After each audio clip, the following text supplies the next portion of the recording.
Shalom to the elect of the nation of Israel. Once again, it's another video.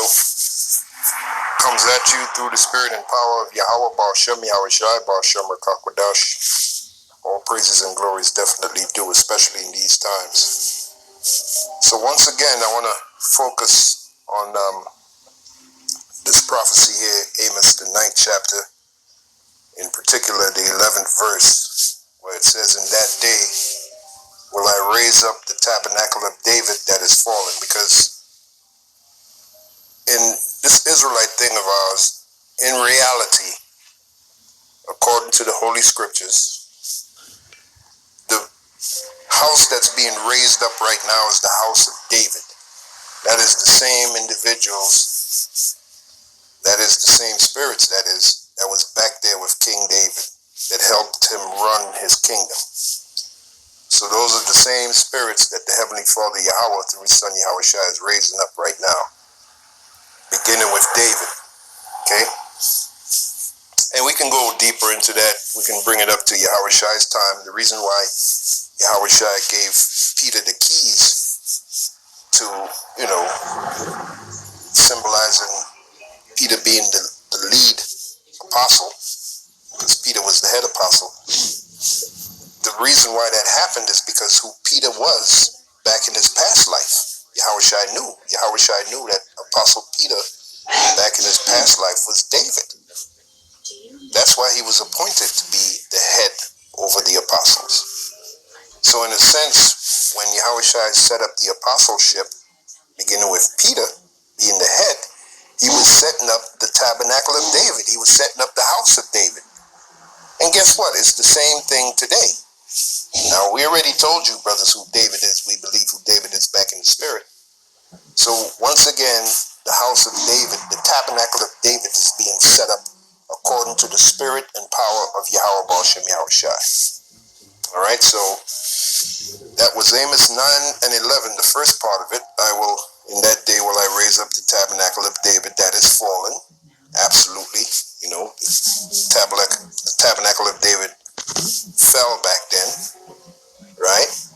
And you had the split.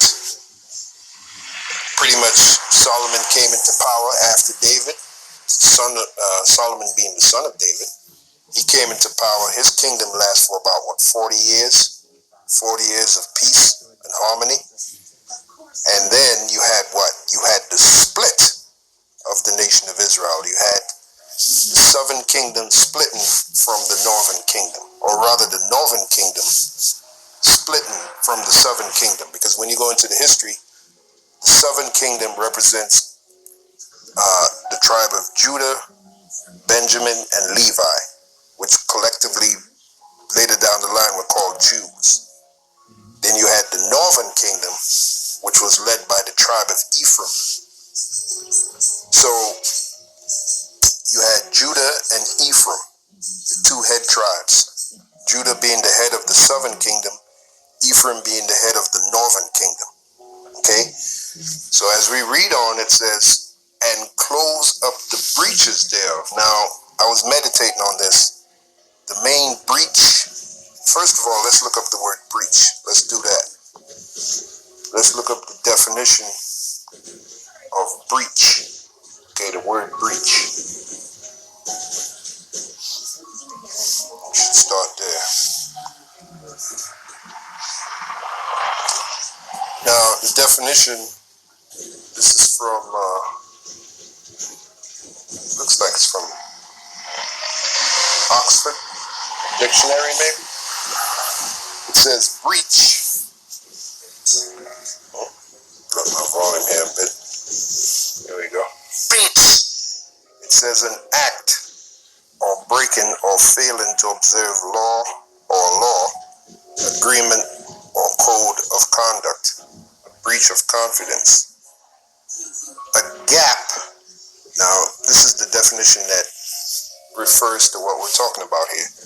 A gap in a wall, barrier, or defense, especially one made by an attacking army. So a breach is a gap, okay, or a difference, if you will, a separation. That is a breach. a separation. So the Lord said he's going to close up the breaches there. Now, when you go into that, that's the differences that the other tribes have with each other. But the main difference, all right, pursuant to the nation of Israel, is the difference between the tribe of Judah and Ephraim. Why is that? Because they're the two head tribes. Okay, Judah was the head of the southern kingdom. Ephraim was the head of the northern kingdom. Now, between those two tribes, Judah and Ephraim, there were many breaches, many separations. Okay? So, we're in a time now where the Lord is closing those differences, particularly between Judah and Ephraim. So, when we bring it down to this age, particularly between the so-called Negro and the so-called Puerto Rican. Okay? Because the so-called Puerto Ricans of the tribe of Ephraim, so-called Negroes of the tribe of Judah. So those differences that they have with each other is being closed up by the knowledge of this truth, that we're one nation, all right? We're all the Lord's chosen people, and we're set to inherit the earth, okay? And close up the breaches there. This is Amos 9:11. And I will raise up his ruins, and I will build it as in the days of old. Yeah, going back to during the time of King David and going back during the time of King Solomon. King Solomon was the last time that the nation of Israel was a great nation, a great people. Okay? So we're going back to that. And it makes sense because Solomon, in his past life, was Yahushai. Okay? Or Yahushai, I should say it correctly. Yahushai in his past life was Solomon. Okay? David in his past life was Peter. Or should I say Peter in his past life? I keep saying it the wrong way. Peter in his past life was David. Okay? So you see the connection? So what I want to do at this point is give you, now I talked about this in the video I did, the two houses. I mentioned the example of from the sitcom, the television sitcom, Sanford and Son. And I mentioned that you had the actor Red Fox who played Fred Sanford. You also had the other actor, Gregory Sierra, who played Julio, right? And how they disliked each other. Particularly, Red Fox, who played Fred Sanford, had a real dislike for Julio. And the number one reason that he disliked Julio is because Julio was a so-called Puerto Rican. And that shows you, and I mentioned it in my the last video I did, the two houses, that shows you that these so-called Jews who put that show together, I'll throw two names at you. Bernie Orenstein, they were writers for the show. Bernie Orenstein and Saul Turtle Tab, two so-called Jews.